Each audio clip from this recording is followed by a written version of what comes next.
Good evening, it's 8 o'clock. The top headlines tonight. Air India's Maharaja is now back with the Tatas. Welcome back, Air India. Ratan Tata reacts. The Tatas win Air India with an 18,000 crore bid. The government says we had to, as Air India is costing taxpayers 20 crores a day. There will be no sacking of employees for 1 year. Also, after 5 years, the Tatas can sell it, but the brand can only be sold to an Indian. Strong words from the Chief Justice on the UP government action in Lakhimpur killing, saying we're not satisfied. The Chief Justice asked, what is the message that police won't arrest a murder accused? The Chief Justice adds the case cannot go to the CBI for reasons we all understand. This as the junior Home Minister's son skips police summons today. The Uttar Pradesh government in court says time given till 11 a.m. tomorrow or the law will take its course. No bail for Aryan Khan and the others accused in a drug possession case. Aryan Khan will now spend the weekend in Mumbai's Arthur Road jail. The judge, after a full day's hearing, says the bail petition is not maintainable in his court. Aryan can now apply to a sessions court on Monday for bail. This as Star sent his mother, Gauri Khan, birthday wishes, saying stay strong on a day her son's bail is rejected.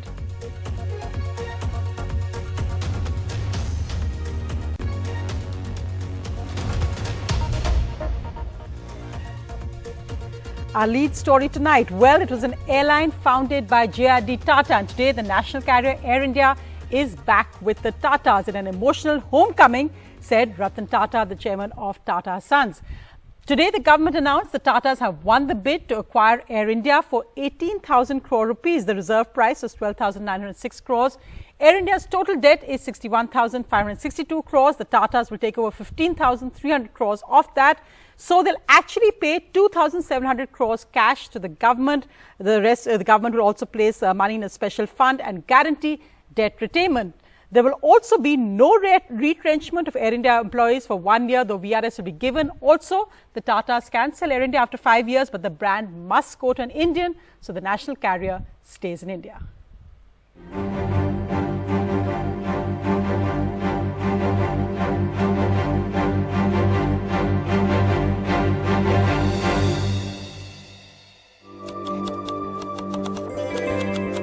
The country's first flight was a push-moth service from Karachi to Bombay in 1932. The first international flight took off from Bombay to London. In 1953, the government nationalized Air India, an airline started by J.R.D. Tata. Today, 68 years later, this big announcement, Air India will be back with the Tatas by the end of the year. The Tata Sons Private Limited, their SPV, Talis Private Limited, is the winning bidder at 18,000 crore. And here's why this is crucial. If you say net worth of the Air India for which we are selling the equity, so if you are looking at equity consideration, it is minus 32 at this position. Air India is deeply negative. For 89 years, Tata Airlines, which became Air India, came to define civil aviation in India. In 1960, it became the first Asian airline to induct jet aircraft. In 62, it became the world's first all-jet airline. But from the mid-70s onwards, Air India came to lose its stellar reputation. Heavily overstaffed, bureaucratic, with plummeting service standards meant the airline defined the word inefficient. In 1978, after the crash of a Boeing 747, the Prime Minister Maharaja Desai dropped J.R.D. Tata as chairman. It was only in 1986 that he was restored to the post. But Air India was still relatively profitable, given its near monopoly over Indian skies. But it was this decision in 2007 to merge Air India and Indian Airlines that spelled financial disaster for both entities. Different working cultures, a massive order of aircraft from Boeing and Airbus, and the entry of competitors like Indigo meant Air India began to bleed financially. From 2009 to 2010, 1,10,276 crores of taxpayer funds kept the airline afloat. Today it loses a whopping 20 crore rupees each and every day. The Tatas will have the opportunity of regaining the image and reputation it enjoyed in earlier years. Mr. J.R.D. Tata would have been overjoyed if he was in our midst today. Vishnu Shom for NDTV. And here's one data point. The Indian government had cleared the decision to sell Air India way back in 2000. It's taken 21 years to actually sell Air India, but it's back to its original owner, the Tata Group. Meanwhile, the other big headline tonight, extremely strong words from the Chief Justice of India about the Uttar Pradesh government's lack of action in arresting the murder accused. In this case, the Minister of State for Home's son in the Lakhimpur Kheri killings. The Chief Justice asked repeatedly why the UP government had taken no action, why the law was not taking its course, and what message is being sent out if a murder accused is not arrested. Significantly, the Chief Justice also said the case cannot be given to the CBI because of reasons we all understand. In this case, of course, the fact that the murder accused father is the Union Minister of Home. Now, remember, the Home Department is responsible for law and order across the country, and his son is now facing a police summons. The son didn't show up for that police summons today.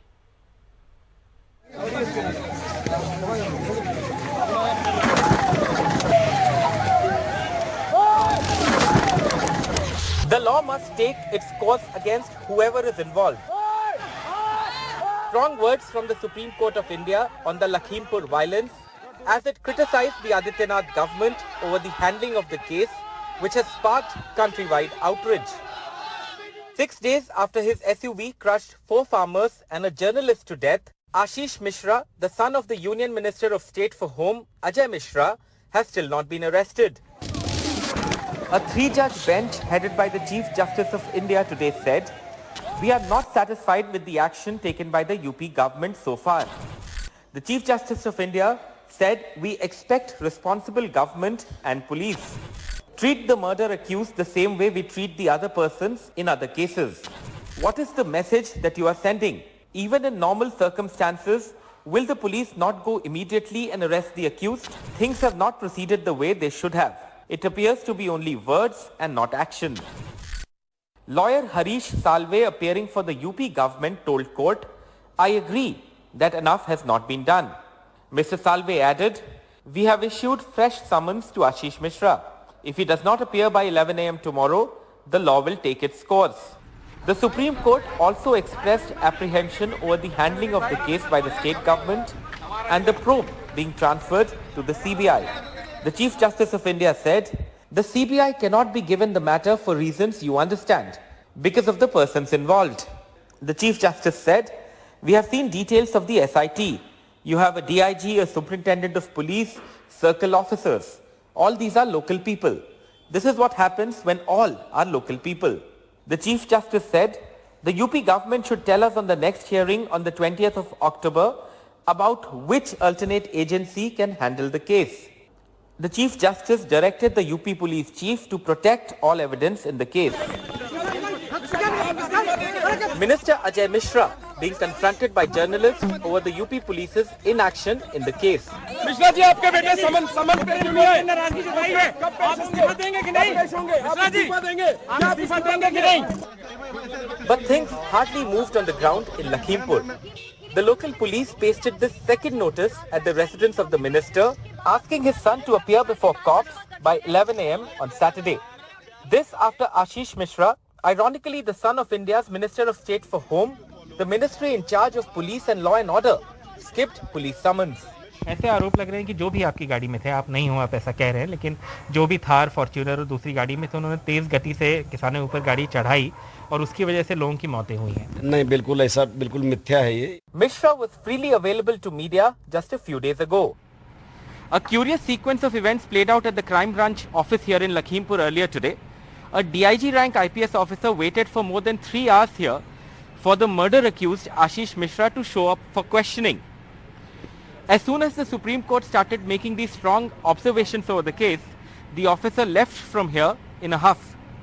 जिस तरह से ये दुर्भाग्यपूर्ण तरीके से झूठे आरोप लगाए जा रहे हैं, वो ये सरकार योगी जी की सरकार है, उत्तर प्रदेश में भारतीय जनता पार्टी की सरकार है, निष्पक्ष जांच होती है। किसी गाड़ी में नहीं था, मौके पर नहीं था, कार्यक्रम स्थल पर था। घटना स्थल और कार्यक्रम स्थल के बीच में 4 किलोमीटर की दूरी है। आपने देखा है कि एक अपराधी को पुलिस निमंत्रण दे रही है कि मेरे पास आके मेरे से बात करिए। कभी देखा है आपने पुलिस उसको गिरफ्तार क्यों नहीं करती? मुझे तो कर लिया था ना बगैर FIR के। मैं बहुत खुश हूँ कि सुप्रीम कोर्ट ने सुओ मोटो इसका नोटिस लिया है। अब निष्पक्ष जांच कैसे होगी अगर गृह राज्य मंत्री जो मोदी जी की कैबिनेट में हैं, वो उनके पिता हैं।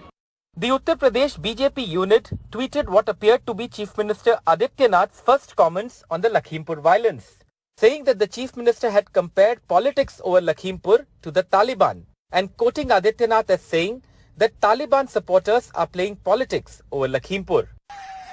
Adityanath's deputy ironically promised swift action after a week of inaction by cops. Lakhimpur की दुखद घटना जो हुई है वो दुर्भाग्यपूर्ण, लेकिन उसकी जांच हो रही है। जो दोषी होगा उसे बख्शा नहीं जाए। कोई पद या कोई प्रतिष्ठा या कोई अन्य दबाव किसी भी अपराध करने वाले के काम नहीं आएगा। At Lakhimpur's crime branch office, the wait for murder accused Ashish Mishra continues. With Sukirti Dwivedi and camera person Vineet Verma, this is Alok Pandey, NDTV. And I just want to compare what really is the kid gloves treatment being given to a man who is accused of murder, the son of the Minister of State for Home, and what's currently happening with Aryan Khan, the son of Shah Rukh Khan, who hasn't had any drugs found on him but is currently in jail, whereas the murder accused is still out free. The police haven't had the time to question him yet. They've only issued a summons for today. Now he's been given time till tomorrow as well. But let's leave those double standards aside at this point. Let's just go across to what the latest is on that. Well, today is Gauri Khan's birthday, the mother of Aryan Khan. Farah Khan put out a post saying, stay strong, that you really are the most wonderful mother. Of course, on her birthday today, her son's bail has been rejected. Her daughter, Sohana Khan, also put out a series of Insta posts saying happy birthday to her mother. This on a day, however, when Aryan Khan and other accused in the case as bail was rejected today. This after a full day of arguments in court where the case was being heard for bail said it's not maintainable in this court. Now they have to go to the Sessions Court for bail, which can only happen on Monday because it's Friday evening and the courts are now shut. So Aryan Khan and other accused will spend the weekend in Arthur Road jail, even though both sides, even the agency admits that no drugs were found in Aryan Khan's possession. Aryan Khan, superstar Shah Rukh Khan's son, being taken to Mumbai's Arthur Road jail. He will have to wait for bail at least till Monday. He will be placed in a quarantine cell for 7 days due to COVID protocols. Outside Shah Rukh Khan's home, posters of solidarity for the actor and his wife Gauri, who celebrates her birthday today. The bail pleas of Aryan Khan, Arbaz Merchant and Munmun Dhamecha rejected on grounds of maintainability, which simply means the magistrate's court is not eligible to hear the case. The centre's lawyer, Additional Solicitor General Anil Singh, had argued for the anti-drugs agency NCB, saying that this was not the appropriate court for hearing the bail plea. तीनों bell applications की बहुत detail में सुनवाई हुई। 2 grounds पे सुनवाई हुई कि ये कोर्ट प्रॉपर कोर्ट नहीं है, सेशंस कोर्ट में ये याचिकाएं फाइल होनी चाहिए, और दूसरा जो कोर्ट का जो मेरिट्स ऑफ द केस बोलते हैं उसमें भी सुनवाई हुई। The lawyers for the accused urged the court to hear the plea and decide, which the court did. 8 people were detained after the NCB raided a cruise ship last Saturday. 3 bail pleas were heard today. Once the JNFC court has powers to try this particular matter, then definitely it has power to grant bail also, and hear the bail application also. So accordingly, but however, without not going into the merits of the case, the magistrate court has, I would say, it's an impugn order, I would say, which I would be definitely challenging in the Sessions Court. Till now, the court hasn't given a detailed order. The reasons have not yet been stated. But as far as we are assuming, it is because of the commercial quantity in the CR. That in the case, in the case that it said that it is not maintainable, you can go to the Sessions Court and you can move the Sessions Court. Even though no seizures were made from Aryan Khan, the Narcotics Control Bureau's lawyers argued that given the seizures from the other accused and the alleged connections between the other accused pointed towards a conspiracy, and therefore the magistrate's court was not the appropriate court to decide on a bail plea. The magistrate agreed and refused to entertain the bail pleas. Aryan Khan's lawyers have indicated they will move the Sessions Court on Monday for bail. For Shah Rukh and his family and those of the other accused, the wait to get their loved ones home will have to wait at least till Monday. In Mumbai, with camera person Praveen Ji Rohit and Rohit Khilnani, Saurabh Gupta, NDTV. Well, a look at the latest RBI monetary policy, where the RBI has said that India's growth forecast is unchanged at 9.5%. The RBI also today kept interest rates unchanged at 4% to encourage growth. The retail inflation forecast, the RBI said, is at 5.3 this year, within RBI's comfort zone. The MPC voted unanimously to maintain status quo with regard to the policy repo rate, and by a majority of 5-1 to retain the accommodative policy stance. Consequently, the policy repo rate remains unchanged at 4%. The reverse repo rate also remains unchanged at 3.35%. And with the RBI's strong message there saying that they will keep the status quo on rates as long as necessary to revive growth, the markets were positively impacted. The Sensex going up at 381 points, closing at above 60,000. The Nifty 50 index climbing also 105 points, again closing at a record high. And also today, Reliance Industries became the first Indian company to hit the market cap of 18 lakh crores. The stock has gained 4% in the past 2 days. So the first Indian company there to hit the market cap of 18 lakh crores. Well, the big news also is the Nobel Peace Prize winners this year are two journalists, two brave journalists who have been awarded for fighting for freedom of expression. And joining me tonight is one of the Peace Prize laureates. And what an exciting day for journalists around the world today. The Nobel Peace Prize for 2021 has been given to journalist Maria Ressa, who's on NDTV right now with me, and also to Dmitry Muratov for their work fighting to defend freedom of expression in Philippines and Russia. But Maria, firstly, congratulations. Has it sunk in yet? I think it's just starting to. It has been an insane, frantic period that's gone up and down. You know, first unbelievable, and then stunning, and then it makes you just go back over all of the last few years that have been so difficult, and now hopefully more energy for the future. Absolutely. And Maria, your fight has been something watched by so many journalists around the world, and also a fight experienced and being lived by so many journalists around the world today as we speak, both of yours and of Dmitry and so many others. It was wonderful what the Nobel Committee actually said, that this represents really an ideal for all those journalists. What would you say? I think this is something that journalists who are embattled, like me, like Dmitry, like many in India as well, right? Women in particular have been attacked online, in the Philippines at least 10 times more. The way that news organizations have lost our gatekeeping powers to technology platforms, which have made facts debatable, has rippled through our society. So I think this is a recognition of the importance of facts in any shared reality to find solutions, and facts with journalists holding that line. This recognizes not only how difficult it has been to continue doing what we used to do, the job of holding power to account, but at the same time, I think will give us more energy to try to craft the years ahead. Right. And Maria, just that point you made, because we talk about even in India, and of course, at NDTV, we identify with some of that, because, you know, when you see government agencies go after journalist organizations, when you see funding methods being set off, when you see government agencies doing tax raids, and you as well were convicted for libel. You faced a jail term. You actually went to jail, got out only on bail. There's so many different ways of attacking people, media houses, organizations speak truth to power nowadays. It's almost impossible to keep up. Well, the first thing that we're seeing is really how American social media platforms have been used. Their weaknesses, the algorithms are used to attack the truth tellers.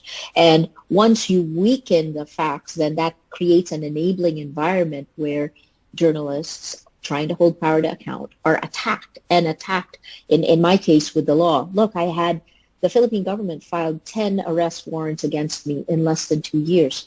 There were years, 2019, I spent more time with lawyers than I did managing Rappler. But here's the thing. When I was convicted of cyber libel last year, I was convicted for a story in 2012 that I didn't write, edit, or supervise at a time when the law I supposedly violated didn't even really exist. So, you know, this is a time where power is consolidating power, where the very platforms that deliver the news, the social media platforms, have become behavior modification systems that actually change the beliefs people have. So in many ways, journalists are on quicksand. Our credibility is under attack. Trust is under attack. And the very same platforms where we're being attacked are the ones that are also siphoning away our business model, the advertising dollar. So it's an existential moment. And I think, what the Nobel Committee did is to show that without facts, you can't have truth. Without truth, you can't have trust. If you don't have any of these things, you can't have a functioning democracy, much less try to solve the complex problems we're dealing with today in the world, like the coronavirus, right? The disinformation problems, the anti-vax issues, the conspiracy theories that come through, or climate change. This is a problem that's global in scope. In fact, and without freedom of expression, I mean, it seems such a simple concept, but really to award freedom of expression, the fight for it as a fight, as a global battle for peace and for democracy, I think is so important as well. And you, of course, Maria, have taken on the president of the Philippines, not him personally perhaps, but just views on drugs, what he's been saying, the drug scandals, issues of corruption, issues of misogyny.